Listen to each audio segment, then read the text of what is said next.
Teve uma vez que eu fui visitar a casa de uns judeus ortodoxos, jantar com eles, e eles me levaram para uma pia e tinha uma canequinha de alumínio e tinha todo um ritual de lavar as mãos. Não era assim que a gente agora vai jantar e agora vai lavar a mão. Não. Era um ritual religioso de lavar as mãos. E olha que interessante que isso estava dentro da tradição religiosa. Mas certamente, as pessoas, né, naquela época, que eram, digamos assim, mais lógicas, mais científicas, introduziram a ideia de lavar a mão na religião para que as pessoas ficassem menos doentes. Então não era um agradecimento a Deus, etc. Era assim, bom, as pessoas acreditam nisso, então vamos colocar isso para que as pessoas possam se safar aí de vários problemas. Tanto que em determinadas pandemias do passado, os judeus, a comunidade judaica, conseguiu superar determinadas pandemias que se disseminavam pela mão, né, usando essa ferramenta. E tem até a história, né, que eu estava lendo isso outro dia, que o primeiro cara que se percebeu que os médicos que primeiro faziam autópsia e depois iam fazer parto, que ele percebeu que existia uma contaminação de uma coisa com a outra, antes de se perceber as bactérias e tal. E esse cara que sacou isso, ele simplesmente ele foi internado, ele morreu no hospício. Ele foi considerado maluco. E depois, mais na frente, chegou-se à conclusão de que ele estava certo. Né? Eu me lembro até que eu acho que teve um filme que conta essa história. Mas o que eu estou querendo falar? Eu estou querendo falar o seguinte: a história mostra o seguinte. A gente sempre passa de uma fase mais mitificada, mais romantizada, mais emocionada, para uma fase e vai caminhando na história para uma fase mais lógica e mais científica. Não quer dizer que o Sapiens atual é mais científico do que o outro Sapiens, etc. Mas a gente compreende, passa a ser do senso comum determinadas coisas. Né? As pessoas hoje tendem a lavar a mão quando vão ao banheiro ou quando vão comer, né? Elas são educadas para isso. Isso já passou a ser um senso comum. E as pessoas não vão fazer isso porque elas acreditam em Deus ou porque elas são judeus ortodoxos. Não, porque se chegou à conclusão que aquilo faz melhor para as pessoas. Então a gente vem numa caminhada, né, ao longo da história, saindo, né, sempre de uma mitificação, de uma romantização, de um mundo mais emocional para um mundo cada vez mais aperfeiçoado, mais sofisticado, para que a gente possa, inclusive, aumentar o número de pessoas, porque os problemas, quando a gente aumenta a população, os problemas vão ficando cada vez mais complexos. E aí a gente, então, precisa de assumir determinados paradigmas para que a gente possa lidar com tudo isso. Então, se você analisar, por exemplo, a história da filosofia, e aí a gente vai entrar aqui, e o tema do artigo é a difícil e antiga missão dos existenciólogos. Depois está ficando maluco. Mas eu vou defender a ideia da existenciologia e dos existenciólogos. E vou explicar para vocês esse artigo, um artigo importante, por que eu estou fazendo isso. Então, o que acontece? A filosofia foi criada lá atrás, inclusive, né? Acho que foi o Sócrates que disse, né? Que os médicos cuidavam do corpo e a filosofia cuidava da alma. A gente tem na filosofia a ética, a conversa ética sobre ética é como viver melhor. E aí isso está lá dentro das conversas sobre filosofia, tem a proposta do Ikigai, que é uma proposta da filosofia, tem a proposta dos estoicos, que é uma proposta de filosofia, tem aí vários, né, pensadores que incluíram essa conversa. Aí depois você tem também a filosofia da política e a filosofia, e aquilo tudo, de alguma forma, foi se colocando dentro de ciências.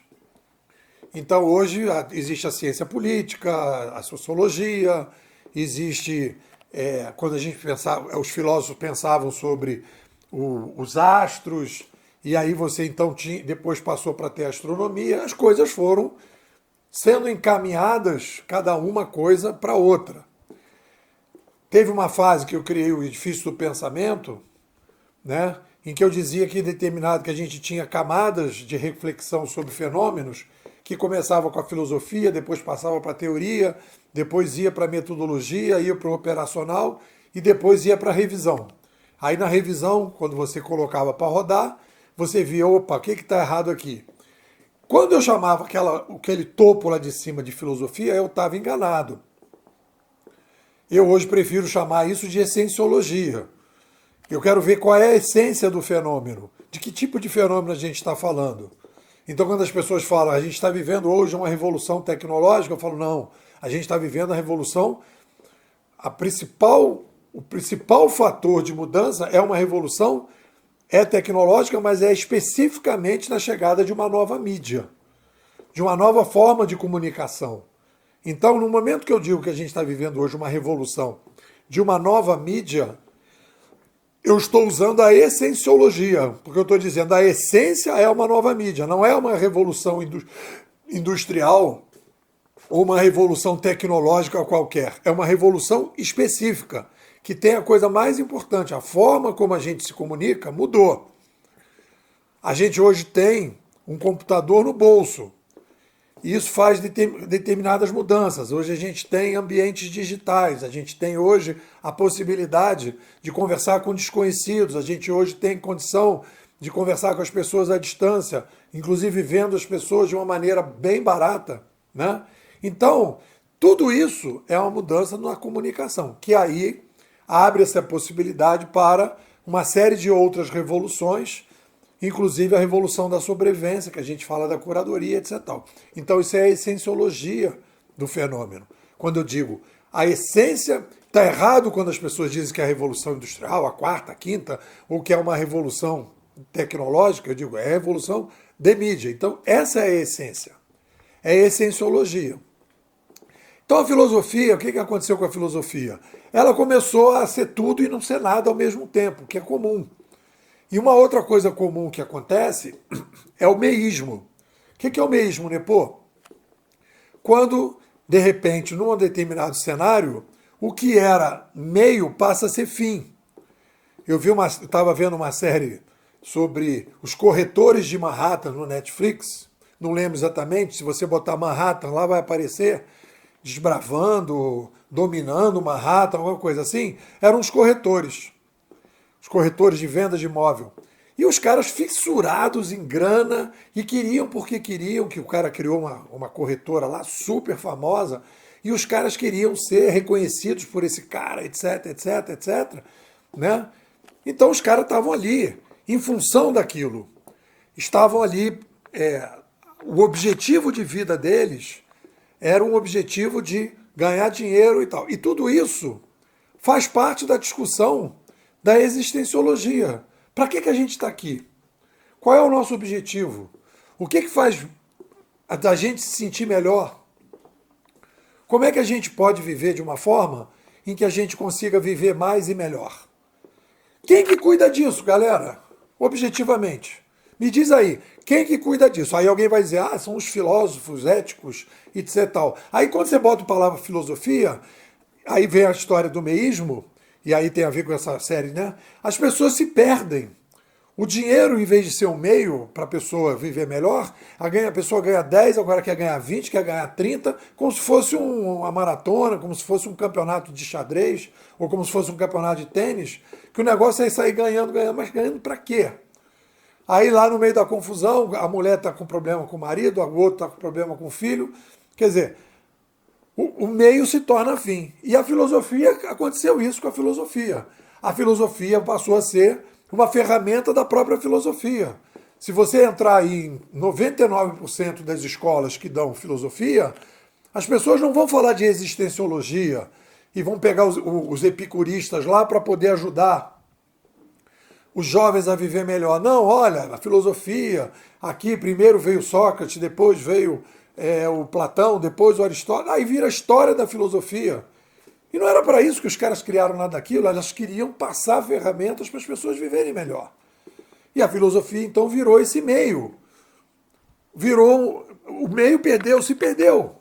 Então quando eu falo filosofia, pronto, aí cria uma confusão danada, então a gente não tem que abandonar isso. Infelizmente a gente tem que abandonar. Porque aí a gente começa uma confusão, entra uma opção de jogo, então a gente tem que criar uma coisa nova. Aí vem a ideia da essenciologia. Desculpe, a existenciologia, que na verdade que tem a ver com a essência. A existenciologia quais são as ferramentas que a gente pode passar para as pessoas para que elas possam viver mais e melhor. O que a gente traz do passado para isso? No momento em que a gente tem a chegada de uma nova civilização, exponencialmente estamos aumentando a singularização das pessoas e exponencialmente estamos aumentando a responsabilização. A gente precisa, porque aí você vai ver que isso já está acontecendo. A Unipo está sugerindo isso, mas vamos ver como é que isso vai se dar no futuro. Queridos e queridas, nós já estamos fazendo isso. São os influenciadores, são o que o pessoal chama de autores de autoajuda. Tem centenas de pessoas falando isso. Os próprios filósofos, né? Você pega aí o Pondé, você pega aí o Karnal, estão fazendo sucesso, estão fazendo palestras. Por quê? Porque há demanda para a gente ter essa existenciologia. E aí tem a necessidade de formação dos existenciólogos. Pessoas que vão pegar, esquece aquele bololô de filosofia, vão pegar o que os estoicos sugerem para viver melhor. E aí aqui eu fiz uma lista, né? Que aí eu botei a existenciologia bimodal. E aí dentro da existenciologia bimodal, eu fiz uma separação. Eu separei, primeiro, a existenciologia geral, que são sugestões para todos, e a existenciologia particular de cada um. Que você pode dizer, né, na ideia do Ikigai, quando você vai lá e diz, eu tenho a minha paixão. A paixão de A é diferente de B, a paixão de C é diferente de D. Então cada um tem a sua paixão, cada um tem a sua vocação. Então cada um tem que procurar a sua vocação. Então quando eu digo procure a sua paixão e procure a sua vocação, é geral. O Ikigai é geral para todo mundo. Mas o Ikigai não diz para você, sua paixão e sua vocação é essa aqui, eu tenho certeza. Não. É você que tem que procurar a sua paixão e sua vocação. E aí, a partir daí, você tem que ver a demanda que existe na sociedade e a viabilidade que você pode gerar em termos de receita para você poder sobreviver. Então, a gente precisa criar um novo campo, uma nova ciência. E aí, eu estou lendo aí um livro bem interessante, que eu vou comentar mais à frente, sobre medicina 3.0. E quando a gente fala de psicologia, e a gente pega aí a psicologia positiva do Seligman, o que ele está falando basicamente? Ele está falando disso. Ele está falando dessa questão. Ele está falando de existenciologia, em que ele diz, a gente precisa de felicidade, de trabalhar, de florescer. Ele está dizendo que ele está falando de prevenção. Aí ele está falando de psicologia preventiva. E eu estava um pouco nessa, né? Inovação pessoal preventiva, psicologia preventiva. Tá. Mas é antes disso. Eu não estou querendo falar de medicina nem de psicologia, eu estou querendo falar o seguinte: o que a gente vai ministrar nas escolas, que não é a filosofia, que não é que Sócrates veio antes de Platão e que veio antes de Aristóteles e por aí vai, o que a gente tem que apresentar para as crianças que vão viver nesse mundo cada vez mais sofisticado, cada vez mais inovador, cada vez mais dinâmico, cada vez mais descentralizado, o que a gente vai passar para essa garotada? A gente precisa de existenciólogos que vão estudar tudo isso que funcionou no passado, para a gente poder passar isso para frente. É fazer um mix de tudo. Aí coloquei aqui o seguinte: a existenciologia é um ramo novo da ciência e tem como missão procurar identificar os melhores paradigmas para que as pessoas possam viver mais e melhor. Deve ser a formação básica para que todos que procuram ajudar as pessoas a viver melhor, onde se inclui os profissionais da inovação pessoal, do corpo e da mente. Então, dentro da Faculdade de Medicina, tem a existenciologia. Dentro da Faculdade de Psicologia, tem a existenciologia. De todo mundo que vai trabalhar dentro da Faculdade de Administração, tem a existenciologia. Para que a pessoa possa usar nela, que ela possa trabalhar nela e que ela possa, no momento que o cara vai lá para o consultório dela, ela queira que aquela pessoa tenha a sua autonomia para que ela não precise voltar lá no consultório dela. A gente tem que disseminar essa visão, tem que organizar essa brincadeira. Eu sugiro parar de usar a palavra filosofia que se desgastou, criar um campo de estudo, sugestões e metodologias específico para que o Sapiens possa ser ajudado a viver mais e melhor e desenvolver esse campo trazendo o que é válido do passado, adaptando para esse novo cenário. Aí a existenciologia se divide em geral, que serve para todo mundo, e específica, que cada um vai ver o que se encaixa mais na sua própria vida. Aí vamos falar aqui da existenciologia bimodal. O que a gente sugere? Na visão, na compreensão geral, entender que temos duas mentes, a primária, mais automática e armazenadora, e a secundária, revisora e reflexiva, que de forma conjunta e integrada nos ajuda a viver mais e melhor. Que estamos vivendo a chegada da civilização 2.0, um processo exponencial de singularização e uma demanda gigante de paradigmas existenciais mais fortes. Desenvolver métricas endógenas e não exógenas, dinheiro, fama, sucesso, endógenas. Quais são?